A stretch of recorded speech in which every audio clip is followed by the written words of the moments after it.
सभी को नमस्कार। आज की जो हमारी वीडियो है स्पेशली 12th क्लास के बच्चों के लिए है। पॉलिटिकल साइंस की सेकंड बुक में चैप्टर नंबर 5 कांग्रेस प्रणाली, चुनौतियां और पुनर्स्थापन, उसमें एक टॉपिक है राजनीतिक उत्तराधिकार की चुनौती। तो बच्चों उसके बारे में आज हम इस वीडियो में डिटेल से जानेंगे। पेपर में अक्सर कुछ क्वेश्चन पूछ लिया जाता है, तो आइए जानते क्या है। बच्चों आपको पता ही है कि प्रथम आम चुनाव हुए, और प्रथम आम चुनाव जब 1952 में हुए तो नेहरू जी जो है देश के प्रधानमंत्री बने। और नेहरू जी ने बहुत अच्छे से देश को लीड किया, उन्होंने लोकतंत्र को अपनाया और साथ साथ जो है पंचवर्षीय योजनाओं की शुरुआत उन्होंने नेहरू जी ने कर दी।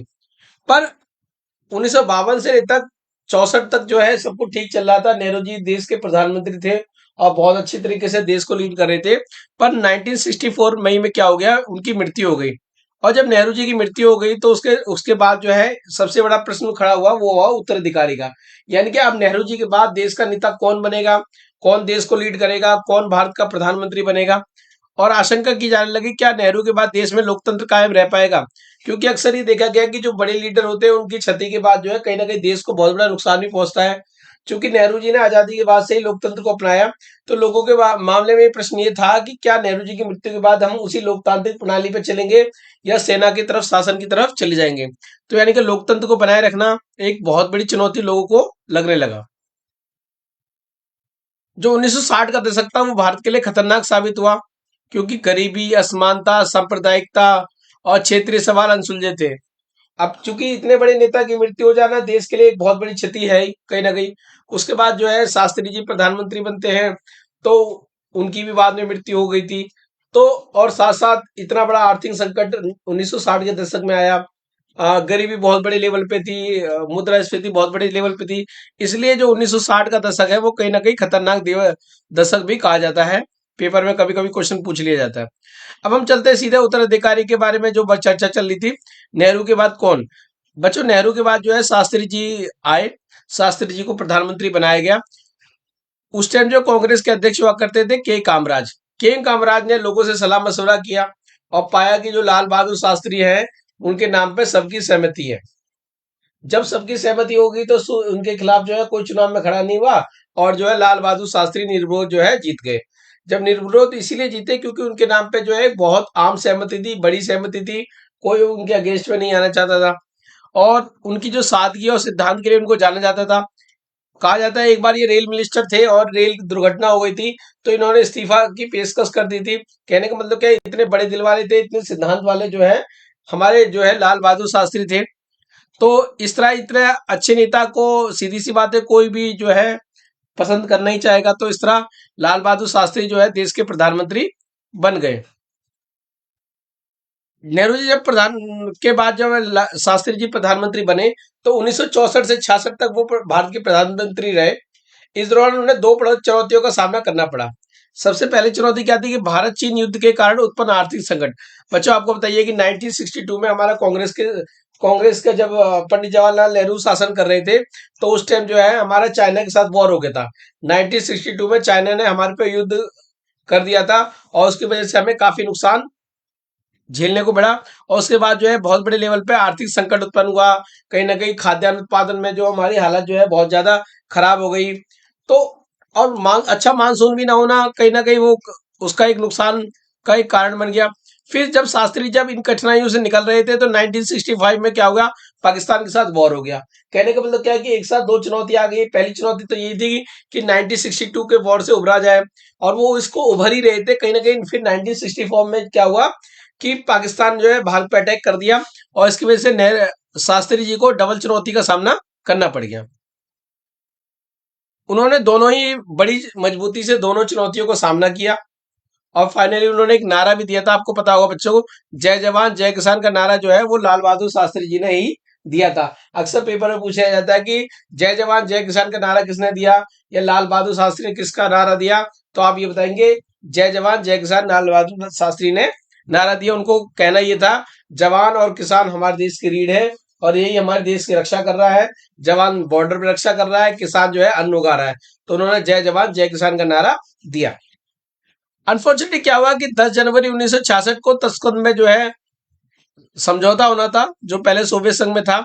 वहां पे पाकिस्तान के जो है साथ, पाकिस्तान के अयूब खान और भारत के जो है लाल बहादुर शास्त्री के बीच में जो है समझौता होना था, पर अचानक उनका देहांत हो गया और ये भारत के लिए बहुत बड़ी क्षति थी।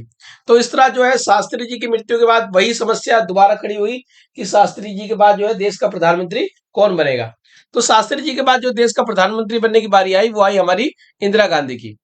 शास्त्री जी की मृत्यु के बाद दोबारा नेतृत्व का संकट उत्पन्न हुआ। इस बार अब लोगों को लगने लगा कि अब जो है कौन प्रदेश का प्रधानमंत्री बनेगा, कौन लीड करेगा। वही प्रश्न चिन्ह जो पहले नेहरू की मृत्यु के बाद था, वही जो है प्रश्न अब जो है शास्त्री जी की मृत्यु के बाद आ गया। तो आपको बच्चों पता ही है, कांग्रेस में एक जो प्रभावशाली समूह था जिसका नाम था सिंडिकेट, जिसने लाल बहादुर शास्त्री को भी जो है सलाह मशवरा से प्रधानमंत्री बनवाया था। तो सिंडिकेट को लगता था कि कहीं ना कहीं एक ऐसे व्यक्ति को छाटा जाए जो कि उनके हिसाब से कल चले। तो जब अगर उस टाइम जब इंदिरा को बात प्रधानमंत्री बनाने की बात चलने लगी, तो उस टाइम जो एक व्यक्ति प्रभावशाली व्यक्ति होते थे जिनका नाम था मोरारजी देसाई। मोरारजी देसाई जी को इंदिरा गांधी बिल्कुल भी पसंद नहीं थी। उनका मानना ये था कि इंदिरा गांधी जो है देश को सही लीड नहीं कर सकती और वो जो है देश को सही लीड कर सकते हैं। मोरारजी देसाई की जो सबसे खासियत ये थी कि वो बम्बई प्रांत के मुख्यमंत्री भी रह चुके थे। वही इंदिरा जी की अगर हम बात करें तो शास्त्री जी के कालखंड में वो उनके पास सूचना मंत्रालय था। बच्चों पेपर में पूछ लिया जाता है कि शास्त्री जी के कालखंड में इंदिरा गांधी जी कौन सा मंत्रालय संभाल रही थी, तो आप बताएंगे सूचना मंत्रालय। तो अब मोरारजी देसाई खुद प्रधानमंत्री बनना चाह रहे थे, वहीं सिंडिकेट चाह रहा था किसी ऐसे व्यक्ति को बिठा दिया जाए जो कि उसके इशारों पे काम करे, जो उसके हिसाब से चले। हुआ ये कि इंदिरा के नाम पर सर्वसम्मति नहीं बन पा रही थी। तो बाद में जो है चुनाव कराए गए, इंटरनल चुनाव कराए गए और फाइनली इंदिरा जो है 2/3 बहुमत से जीत गई और मोरारजी देसाई जो है हार गए। इंदिरा गांधी को जिताने में, इंदिरा गांधी को आगे बढ़ाने में सिंडिकेट का बहुत बड़ा रोल था। सिंडिकेट वास्तव में इंदिरा गांधी को सपोर्ट कर रहा था। अब प्रश्न ये निकल के आता है कि वास्तव में सिंडिकेट जो है वो इंदिरा गांधी को ही प्रधानमंत्री क्यों बनाना चाहता था। मोरारजी देसाई को भी अच्छा खासा अनुभव था, फिर वो इंदिरा गांधी की तरफ क्यों जा रहे थे। तो वास्तव में वो उनको लगता था कि इंदिरा को सरकार चलाने का कोई अनुभव नहीं था और वो सारे काम जो है सिंडिकेट से पूछकर करा करेंगे। यानी कि सिंडिकेट वास्तव में एक कठपुतली प्रधानमंत्री बनाना चाह रहे थे। वो एक ऐसा प्रधानमंत्री बनाना चाह रहे थे जो कि उनसे पूछ के काम करे, उनके इशारों पे काम करे, उनके हिसाब से काम करे। तो इसी की सोच में जो है उन्होंने इंदिरा गांधी को प्रधानमंत्री बनाया और इंदिरा गांधी को प्रधानमंत्री बनाने के लिए उन्होंने आगे काम किया।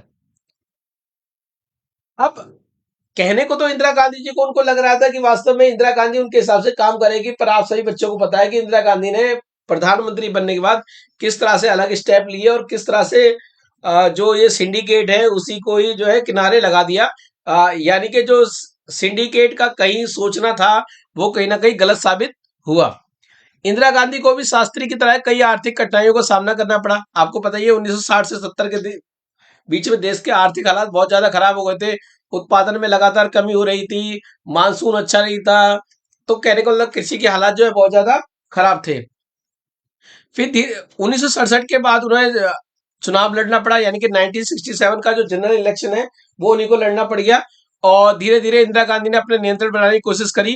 वो नहीं चाहती थी कि सिंडिकेट के कब्जे में रहे, सिंडिकेट के हिसाब से काम करें और सिंडिकेट की कठपुतली बने। तो इंदिरा गांधी ने अपना पर्सनल वर्चस्व बनाना शुरू कर दिया और बाद में आपको पता चला कि वो बहुत ही मजबूत प्रधानमंत्री बन के उभरी।